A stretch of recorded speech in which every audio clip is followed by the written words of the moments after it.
નમસ્કાર, આપ જોઈ રહ્યા છો યશ મીડિયા ગુજરાત. સ્થાનિક સ્વરાજ્યની ચૂંટણીઓ આવી છે.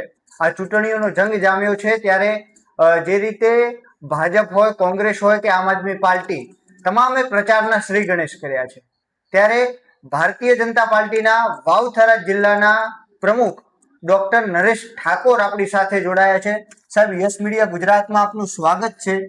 જે રીતે સ્થાનિક સ્વરાજ્યની ચૂંટણીઓ આવી છે, વાવથરા જિલ્લો નવો બન્યો છે, તો જિલ્લા પંચાયતની પ્રથમવાર ચૂંટણી યોજાવા જઈ રહી છે, શું કહેશો? સૌ પ્રથમ નવનિયુક્ત વાવથરા જિલ્લાની અંદર આ દેશના યશસ્વી પ્રધાનમંત્રી નરેન્દ્રભાઈ મોદી સાહેબ અને ગુજરાત રાજ્યના મુખ્યમંત્રી ભૂપેન્દ્રભાઈ પટેલનો ખૂબ ખૂબ આભાર માનીએ છીએ કે આ વિસ્તારને એક વાવથરા શહેર હતું અને વાવથરા જિલ્લા તરીકેની ભેટ આપી છે. એટલે આ વિસ્તારના લોકો વતી હું માનનીય નરેન્દ્રભાઈ મોદી સાહેબ અને ભૂપેન્દ્રભાઈનો ખૂબ ખૂબ આભાર માનું છું. સાહેબ, સ્થાનિક સ્વરાજ્યની ચૂંટણી છે, પ્રચારના આજથી શ્રી ગણેશ થયા છે, કેવી રીતે જુઓ છો? સ્થાનિક સ્વરાજ્યની ચૂંટણી પ્રચારના આજથી જ શ્રી ગણેશ થયા છે. અમારા ભારતીય જનતા પાર્ટીના કાર્યકર્તાઓની ફોજ છે અને બૂથ સુધી કાર્યકર્તાઓ મથી રહ્યા છે અને બૂથના કાર્યકર્તા ડોર ટુ ડોર કેમ્પેનિંગ કરી રહ્યા છે.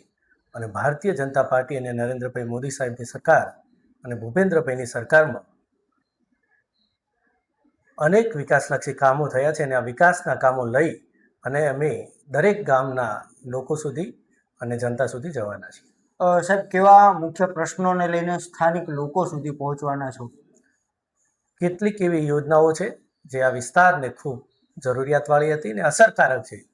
આ વિસ્તાર પાણીની ખૂબ મોટી સમસ્યા હતી એ ભારતીય જનતા પાર્ટી અને નરેન્દ્રભાઈ મોદી સાહેબની સરકારની અંદર અહીંયા નર્મદા કેનાલ થકી પાણી પહોંચ્યું છે. અને જે ગામડાની અંદર ખૂબ જે કેનાલથી દૂરના વિસ્તારના હતા ત્યાં અત્યારે પાઇપલાઇન થકી પાણી ભરવાના કામગીરી પણ ચાલુ થઈ ગઈ છે.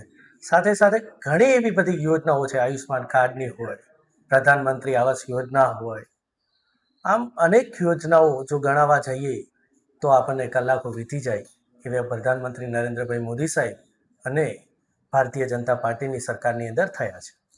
સાહેબ, જે રીતે વિકાસના કામોની આપણે વાત કરી, એ જ રીતે ગઈકાલે જે ફોર્મ પરત ખેંચવાની છેલ્લી તારીખ હતી ત્યારે કેટલાક ઉમેદવારોએ પરત ફોર્મ ખેંચ્યા, કોંગ્રેસ પક્ષના પણ કેટલાક ઉમેદવારો પરત ફોર્મ ખેંચ્યા અને ભારતીય જનતા પાર્ટીએ જે ઉમેદવારોને ટિકિટ આપી હતી તે બિનહરીફ થયા છે, શું કહેશો?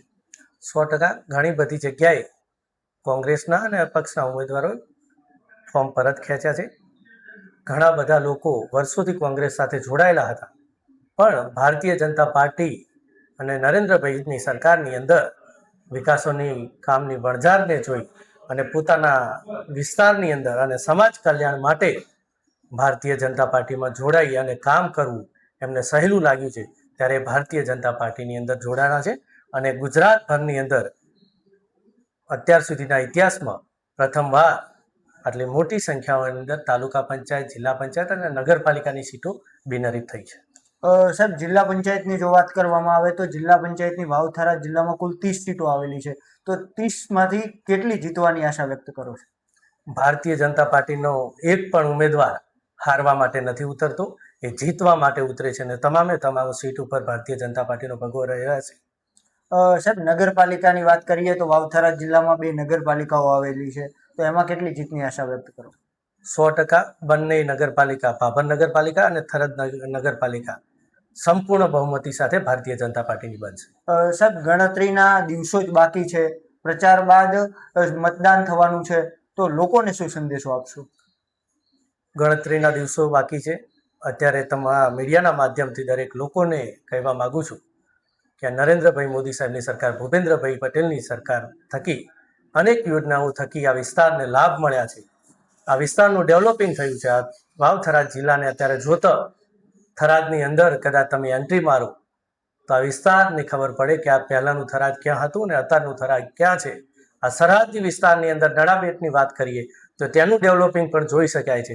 આ રસ્તાઓ, આ બિલ્ડિંગ અને થરાદની અંદર હોસ્પિટલ પણ એટલી મોટી બનવા જઈ રહી છે અને સાથે સાથે આ વિસ્તારના વિદ્યાર્થીઓને એજ્યુકેશન માટે બહાર ના જવું પડે એની માટે પણ આ ભારતીય જનતા પાર્ટીની સરકાર અહીંયા થરાદની અંદર મોટું સ્કૂલ કેમ્પસ પણ બનાવવા જઈ રહી છે. સાથે સાથે અનેક યોજનાઓ હોય, જે યોજનાઓ થકી એક પણ પરિવાર એવો ના હોય કે જે ભારતીય જનતા પાર્ટીનો અને નરેન્દ્રભાઈ મોદી સાહેબની સરકારની જે યોજના છે એનો એક લાભ ના મળ્યો હોય. કંઈકનો કંઈક દરેક પરિવારે લાભ લીધો છે. અને જ્યારે નરેન્દ્રભાઈ મોદી સાહેબ આ વિસ્તારની આ લોકોની આટલી બધી ચિંતા કરતા હોય, તો આ જ્યારે વર્ષના અંતે જ્યારે મતદાનના દિવસ હોય ત્યારે આપણો સૌનો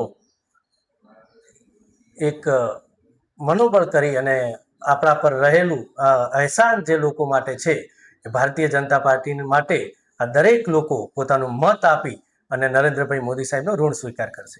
સાહેબ, આગામી સમયમાં ચૂંટણી યોજાશે, ત્યારબાદ પરિણામ આવશે. પરિણામ કેવા આવવાના છે? બિલકુલ, ચૂંટણી બાદ 28 તારીખે પરિણામ છે અને પરિણામ ભારતીય જનતા પાર્ટીની તરફેણમાં સંપૂર્ણ બહુમતી સાથે 8 તાલુકા પંચાયત, જિલ્લા પંચાયત અને બંને નગરપાલિકા ભારતીય જનતા પાર્ટીના ભવ્ય વિજય થવાનો છે. સાહેબ, સામે કોંગ્રેસ પક્ષ છે, ગુલાબસિંહ રાજપૂત છે, એ પણ એ જ રીતે મહેનત કરી રહ્યા છે. કેવી રીતે જુઓ છો?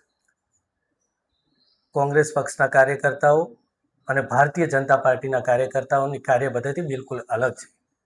ભારતીય જનતા પાર્ટીનો એક કાર્યકર્તા ક્યારેય પણ પોતાના હોદ્દા માટે પોતાની ચૂંટણી લડવાની એવી ઈચ્છા હોય છે, પણ જ્યારે ભારતીય જનતા પાર્ટી જેને પણ મેન્ડેટ આપે અને કમળનું નિશાન લઈને આવે એને ગભે ઉઠાવી લે, એ ભારતીય જનતા પાર્ટીનો સાચો કાર્યકર્તા છે. અને બુથ સુધીના કાર્યકર્તાઓ પોતાની પાર્ટી મજબૂત થાય, નરેન્દ્રભાઈ મોદી સાહેબના હાથ મજબૂત થાય અને આ રાષ્ટ્રવાદની વિચારધારા માટે સક્ષમ છે.